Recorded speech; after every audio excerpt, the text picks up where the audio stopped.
नमस्कार, मैं हूं शम्स ताहिर खान और आप देख रहे हैं वारदात। मुंबई में एक लाश मिलती है, पर चेहरा गायब था क्योंकि लाश का सर ही नहीं था। पर लाश देखकर यह पता चल रहा था कि लाश किसी लड़की की है। अब बिना चेहरा ढूंढे कातिल तक पहुंचना मुश्किल था। साल बीत जाता है पर चेहरा नहीं मिलता। फिर साल भर बाद अचानक एक शख्स पुलिस स्टेशन पहुंचता है।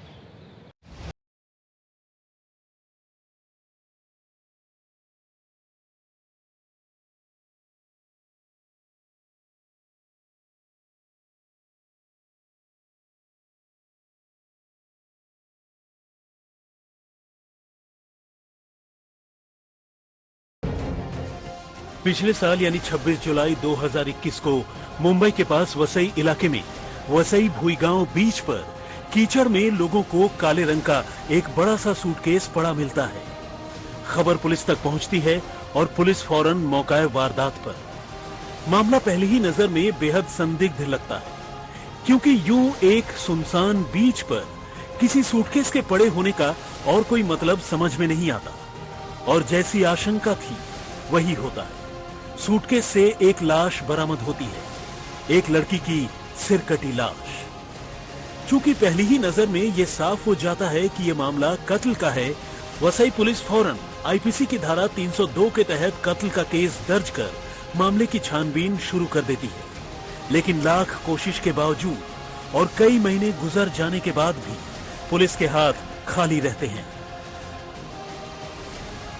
इस बीच पुलिस लाश, सूटकेस, लाश पर मौजूद कपड़े वगैरह की अलग अलग तस्वीरें उतारकर उनके पोस्टर बनाकर पूरे महाराष्ट्र में फैला देती है, ताकि कहीं से भी अगर कोई भी इन तस्वीरों को देखकर पुलिस से संपर्क करे तो तफ्तीश आगे बढ़ाई जा सके। लेकिन पुलिस की इन कोशिशों का भी कोई फायदा नहीं होता। हार कर पुलिस लाश का पोस्टमार्टम करवाती है और उसके कुछ डीएनए सैंपल सुरक्षित रखकर मामले में कोई सुराग मिलने का इंतजार करने लगती है। इस तरह पूरे एक साल गुजर जाते हैं, लेकिन पुलिस को इस लाश के सिलसिले में कहीं से कोई खबर नहीं मिलती। उधर मारी गई लड़की के घरवाले कर्नाटक के बेलगाम से करीब साल भर बाद अपनी बेटी को तलाशते हुए मुंबई पहुंचते हैं।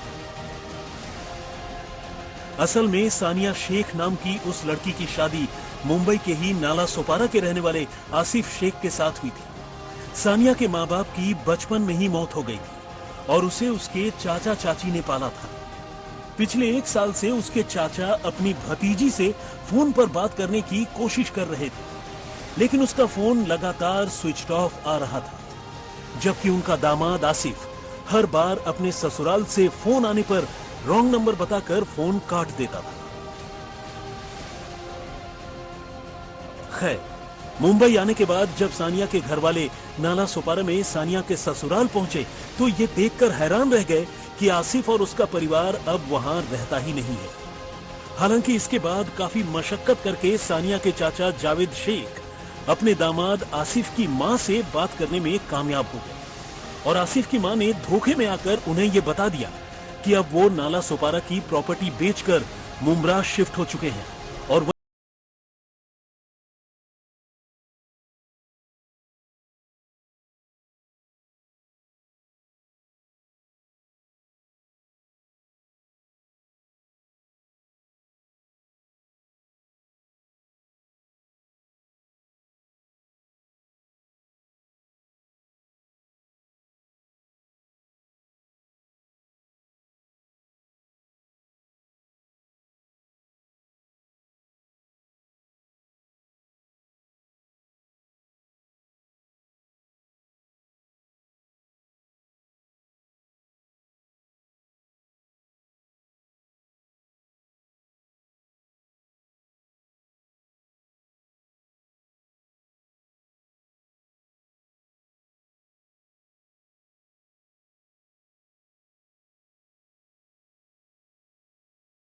यानी 29 अगस्त 2022 को सानिया की गुमशुदगी की रिपोर्ट लिखी और नए सिरे से मामले की तफ्तीश शुरू कर दी।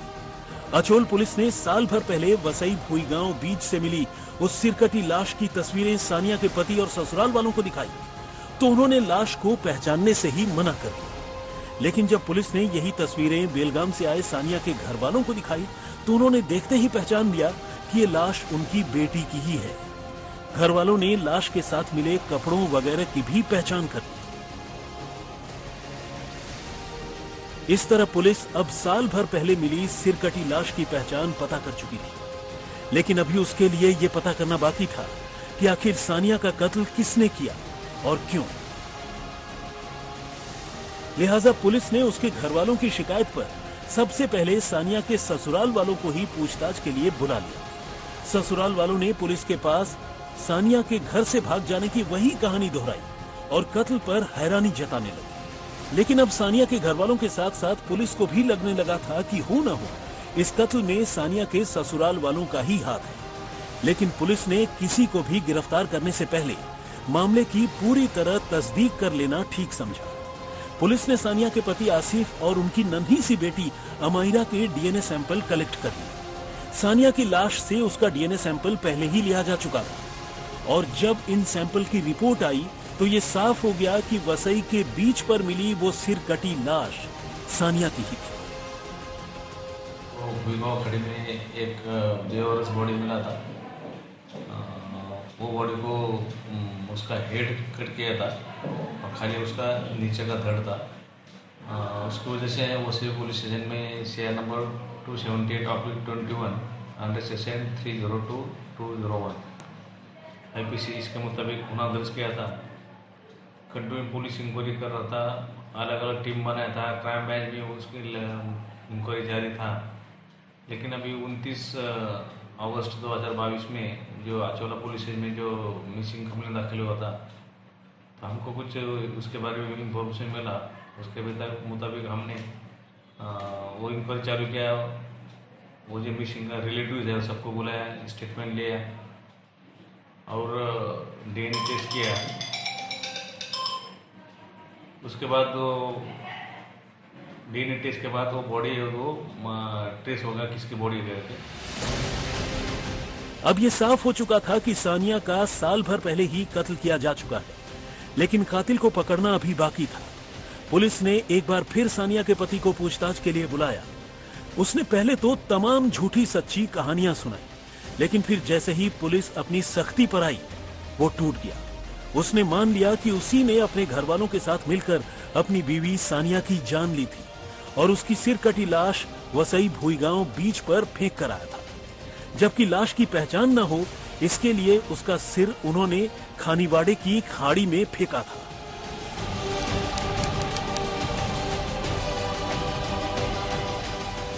आसिफ और उसके परिवार ने सानिया का कत्ल 21 जुलाई 2021 को किया। इस रोज जब पूरी दुनिया बकरीद की खुशियां मना रही थी, तब आसिफ के घर वाले पूरी प्लानिंग के साथ अपनी बहू की जान ले रहे थे। उन्होंने सानिया की छोटी सी बेटी अमायरा को पहले ही उसकी बुआ के घर बकरीद के बहाने भेज दिया था। फिर आसिफ, उसके पिता हनीफ और आसिफ के भाई यासिन ने मिलकर पहले सानिया के हाथ पांव बांधकर उसे पानी के टब में डाल दिया और डूबने से उसकी जान चली गई। इसके बाद सबूत मिटाने के लिए आसिफ और उसके पिता हनीफ ने खुद अपने हाथों से सानिया का सिर काटकर धड़ से अलग कर दिया और सिर और धड़ दोनों को अलग अलग जगह फेंकने की प्लानिंग की। पकड़े जाने का डर उन्हें कुछ इतना ज्यादा था कि सिर काटने के बाद भी आसिफ ने पहले हेयर ट्रिमर से सानिया के सिर के बाल हटा दिए और फिर उसके चेहरे पर होठों के करीब मौजूद एक तिल को भी काट कर निकाल दिया, ताकि अगर कहीं कटा हुआ सिर भी पुलिस के हाथ लग जाए तो उसकी पहचान मुमकिन न हो। इसके बाद आसिफ ने अपने भाई यासीन के साथ मिलकर उस सिर को एक बाइक पर ले जाकर खानीवाड़े की खाड़ी में फेंक दिया। फिर धड़ को निपटाने के लिए आसिफ ने अपने कैब ड्राइवर बहनोई यूसुफ को घर बुलाया और फिर उसे एक बड़े से सूटकेस में पैक कर वसई भुईगांव बीच पर ले जाकर फेंक दिया। बेशक इस वारदात के 6 दिनों के अंदर ही सानिया की सिरकटी लाश बरामद हो गई, लेकिन पहचान नहीं होने और किसी भी घर वाले के सामने नहीं आने की वजह से करीब साल भर तक ये मामला अनसुलझा रहा। लेकिन आखिरकार जब उसके चाचा ने पुलिस में रिपोर्ट लिखवाई तो सानिया के कत्ल की रोंगटे खड़े करने वाली सच्चाई सामने आ गई। इसके बाद पुलिस ने आखिरकार सानिया के पति आसिफ और उसके ससुराल वालों को गिरफ्तार कर लिया। लेकिन सबसे बड़ा सवाल यही था कि आखिर एक परिवार ने अपनी ही बहू की जान क्यों ली और साल भर तक ये राज बाहर क्यों नहीं आया।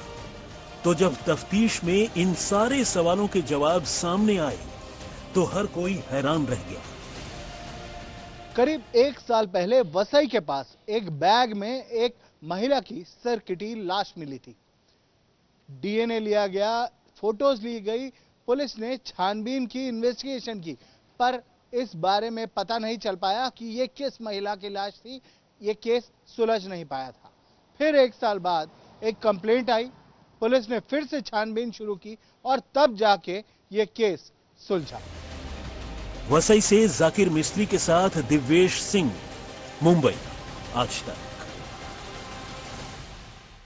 अब सानिया के ससुराल वाले पुलिस की गिरफ्त में थे और खुद अपनी जुबानी सानिया के साथ की गई हैवानियत की कहानी सुना रहे थे। मगर जैसे ही उन्होंने सानिया के कत्ल की वजह बताई, खुद पुलिस भी हैरान रह गई, क्योंकि कत्ल की वजह थी ही कुछ ऐसी।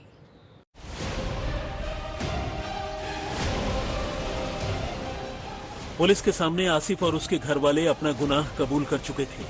साथ ही ये भी कबूल कर चुके थे कि कैसे उन्होंने हैवानियत की सारी हदों से आगे निकलकर सबूत मिटाने के लिए न सिर्फ सानिया का सिर काटकर धड़ से अलग कर दिया था, बल्कि कटे हुए सिर के बाल भी काटे थे और यहां तक कि चेहरे पर मौजूद तिल तक को उखाड़ लिया था। लेकिन सबसे बड़ा सवाल यही था कि आखिर एक परिवार ने ऐसी गिरी हुई हरकत की ही क्यों? तो इसका जवाब है एक बच्ची को गोद देने के लिए।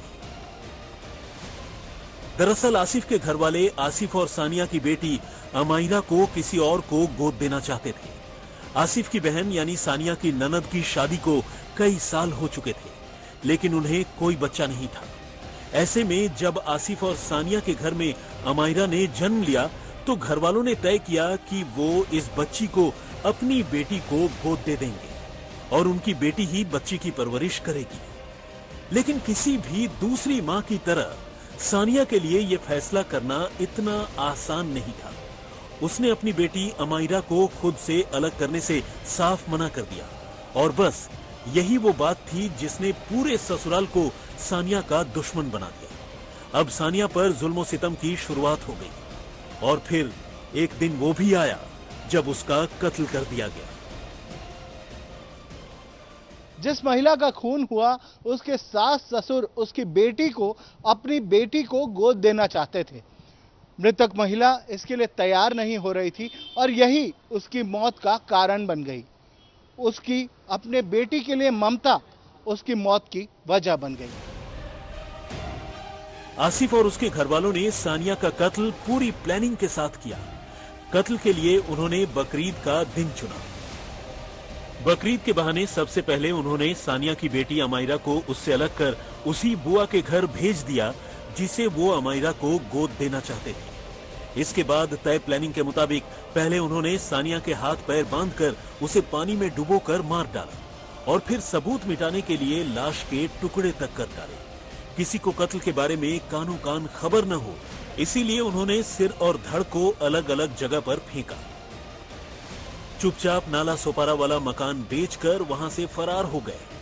हद देखिए कि सानिया की लाश निपटाने के लिए उन्होंने अपने घर के उसी दामाद को कैब लेकर आने के लिए कहा जिसे वो सानिया की बेटी को गोद देना चाहते थे। लेकिन इतनी कोशिश करने और सबूत मिटाने के लिए इतना दिमाग लगाने के बावजूद आखिरकार आसिफ और उसके घर वाले पकड़े गए।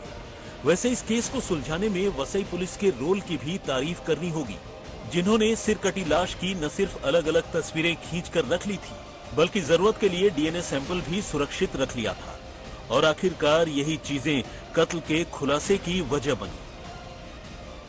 वसई से जाकिर मिस्त्री के साथ दिव्येश सिंह, मुंबई, आज तक।